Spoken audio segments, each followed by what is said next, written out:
আমি কাজ করি। কি দায়িত্বে আছে? কোনো দায়িত্ব না, আমি লেবারের কাজ করি। কি নাম আপনার? চন্দন দেব। ও আমাদের সুপারভাইজার। কি নাম ওনার? পাপ্পু দাস। মারলো কারা?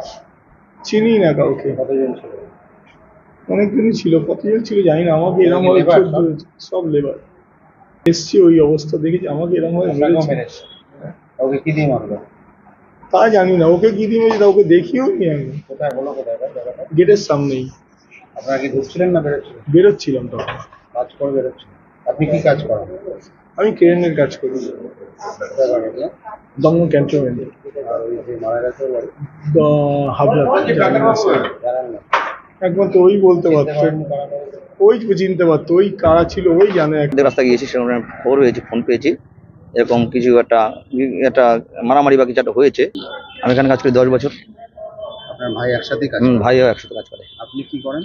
আমি মানে মানে লেবার, এখানে লেবারের কাজ করি। আর আপনার ভাই? আমার ভাই সুপারভাইজার। সুপারভাইজার ছিল কার আন্ডারে? মানে সুপারভাইজার রবিন সিং।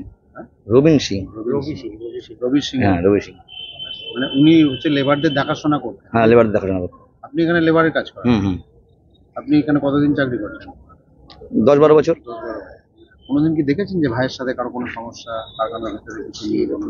না, এরকম কোনো কিছু কোনোদিন আপনার ভাই বলতো না? না না। আপনি কি কি শুনলেন? আমি শুনে আসলাম যে জোগান পুজো হয়, মানে পুষ্কর পুজো আগের দিন জোগান পুজো হচ্ছিল। এই আগে আপনি কাজে আসেন? হ্যাঁ, কাজে আসছিলাম, কাজে এসে আমি চলে গেছিলাম। আমি বেরিয়ে গেছিলাম, বেরিয়ে যাওয়ার পরে তারপরে মোটামুটি বাড়ি চলে গেছিলাম প্রায়, তখন শুনেছি এরকম ঘটনা। আবার এখানে দেখা করেছি। কাজ হয়েছে না হয়নি আজকে? কাজ হয়েছে। কাজ হয়েছে।